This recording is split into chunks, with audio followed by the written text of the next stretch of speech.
I'd love for you to hit that subscribe button and maybe the notification bell. That way you'll be notified when my next video's live. Sub for more cosplay tips and tutorials. So cheeky. Let's get started. I bought this hoop skirt from eBay and turned an old wedding dress skirt into a petticoat, put it on my mannequin, and started draping my fabrics. I used about 10 yards of lace, 6 yards of gold taffeta, and 2 diamond embroidered curtains that were about 77 inches long. I played around by pinning things until I found a design I liked and how much drape I wanted, which you will see me measuring here from panel to panel. You want to start with building the skirt to make sure the bodice will fit nicely over the finished skirt later. Once I had an idea of what I wanted, I started by doing the math to figure out the panels. The important measurements you'll need are your waist circumference, preferably when wearing a corset, as a corset will help support the weight of the skirts.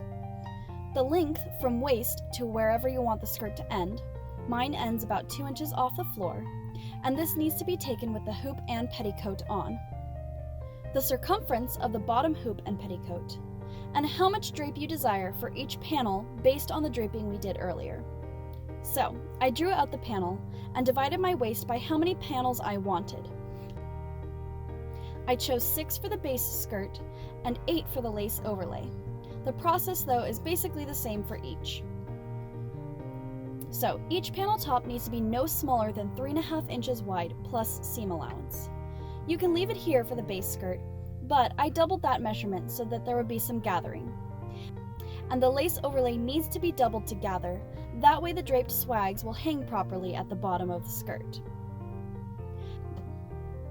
The length of each panel needs to be the length we took from waist to 2 inches off the floor for the base skirt, and then the length we draped for the lace overlay. The width of the panel needs to be based on the drape measurement from panel to panel for the lace overlay, and the circumference of the bottom hoop plus petty for the base skirt. Once I double-checked my numbers, I added an inch of seam allowance to the top and sides.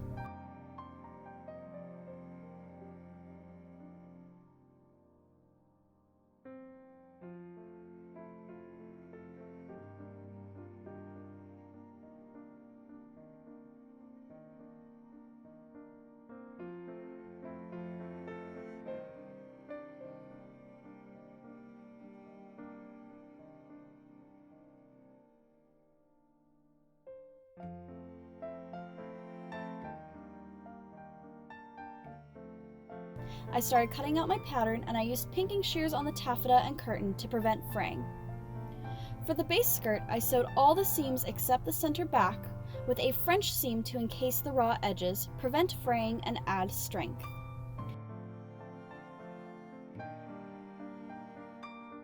The center back edges got roll hemmed and then joined together with a regular seam, leaving the top 5 inches of the seam unsewn. This allows us to slip into the skirt. Then I placed the overskirt on my mannequin and foundation layers, and used a gathering stitch and pins to gather down the waistband, evenly distributing the pleats.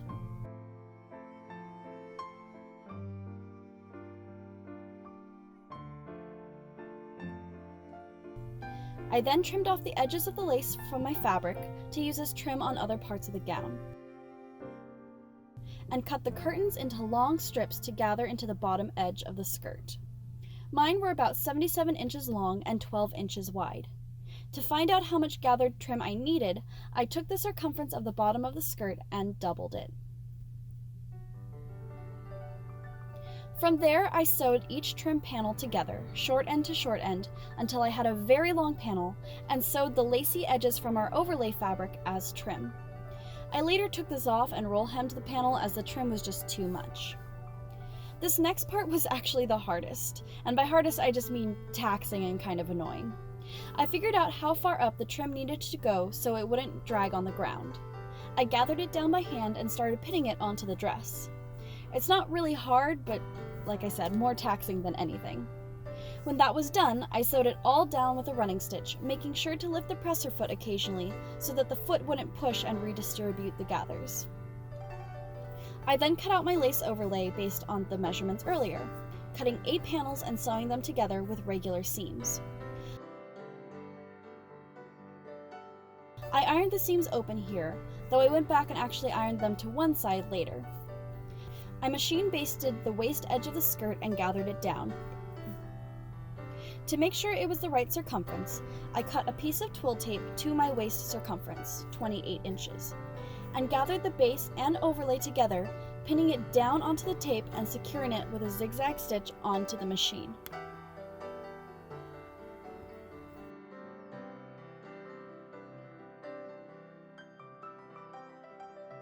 Based on the draping practice, I knew I wanted 5 deep uniform pleats, about 2 inches deep on the overlay, so I cut a 2-inch rectangular piece of foam and used that as a guide to pleat each seam on the overlay, securing it with hand stitching.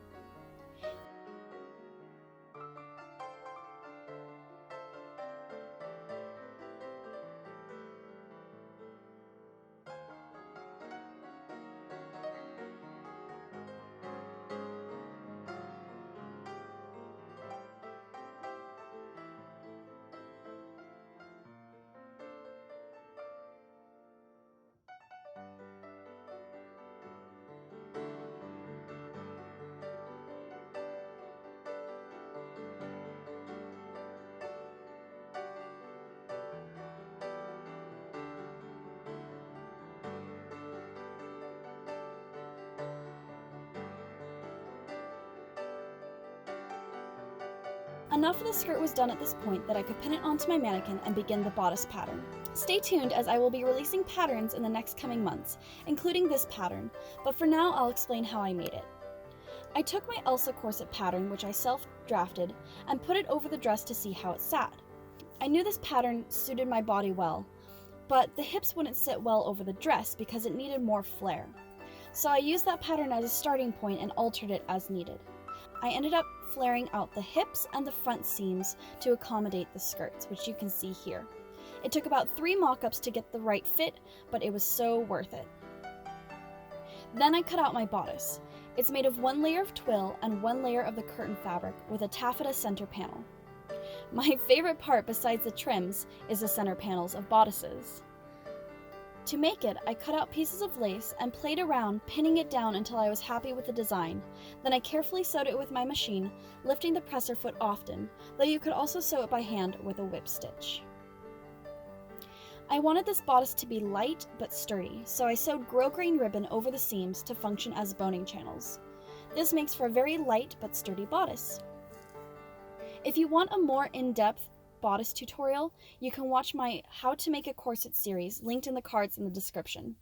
I break each step down super simply and teach you even how to draft your own corset pattern. The only difference is you can't use a boning channel on the center back of a single layer corset. So, once I bound the fashion layer and the twill layer together, I attached the grommet panel to the center back, ironed it to the inside of the corset, stitched the raw edge under, and treated it like the 2-layer corset in my tutorial, sewing boning channels between the layers, putting in the grommets, and finishing the edges in bias tape.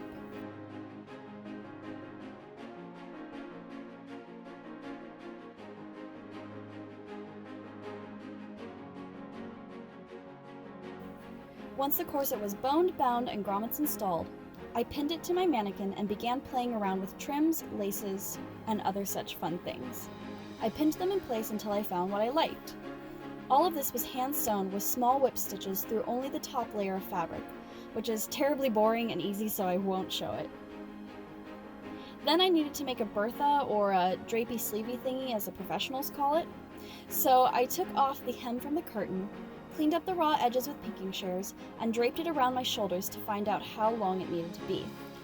Then I cut it, hemmed the edges, and applied the trim from our lace to the bottom edge.